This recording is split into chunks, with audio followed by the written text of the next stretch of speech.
y'all, welcome back to my channel. It's Mindy and today we are going to be making some homemade pie crust. I am getting ready for a dinner this weekend and I was going to take a pie to it, and so I figured why not go ahead and just make up some extra and freeze them, and that way I'll have homemade pie crust ready for Thanksgiving or Christmas or whenever I need it again. So if you are looking to make some homemade pie crust, then join me today.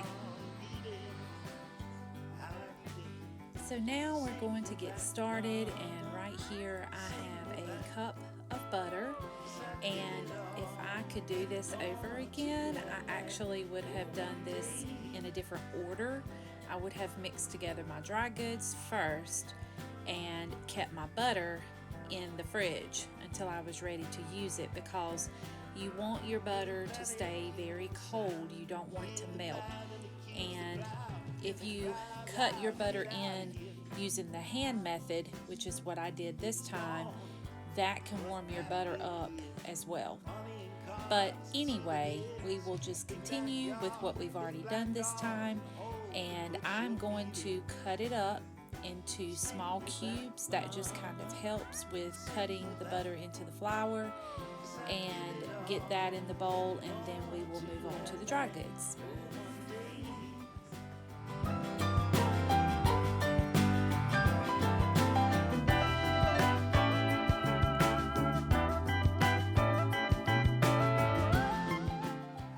Now I'm going to measure out 2.5 cups of flour, and you just want to get it into your measuring cup and scrape it off with a spoon, make it level. You don't no need to pack it down, but 2.5 cups of all-purpose flour, and we're going to put that in a bowl, and then we're going to mix in our sugar and our salt.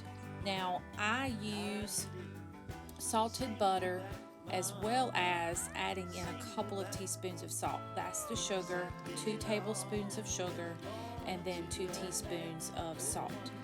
This recipe is going to make 2 pie crust. Now that is only the bottom pie crust. If you're doing a pie where you need a top, then this recipe will make enough for that one pie.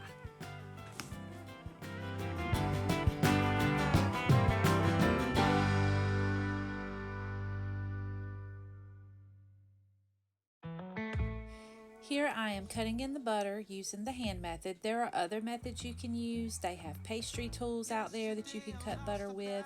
I may try to link one of those in the description box below.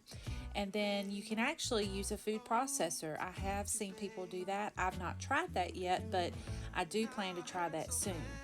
After your butter's cut in, and I wish I would have shown this, you want the butter to be like pea size. And you don't want to overwork it too much, but you do want to get the butter down to that little pea size amount.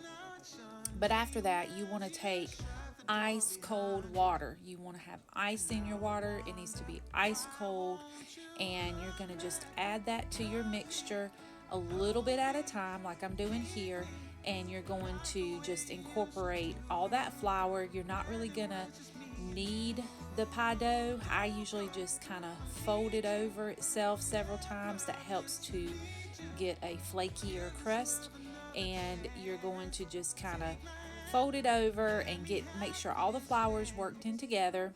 And then what I'm doing here is I am splitting it into halves. That way I'll have a crust for each pie that I'm doing, and then I'm going to wrap it in saran wrap and put it in the fridge. So if you were not needing both of the pie crust, then you could go ahead and put them into the freezer. You could put them in a freezer bag and put them into the freezer, and they will keep, I believe, for about 2 months, 2 or 3 months.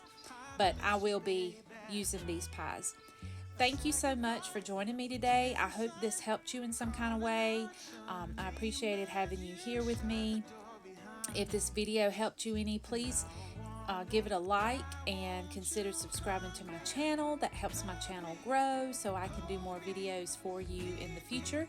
And I hope you all have a great day. Thank you. Bye, y'all.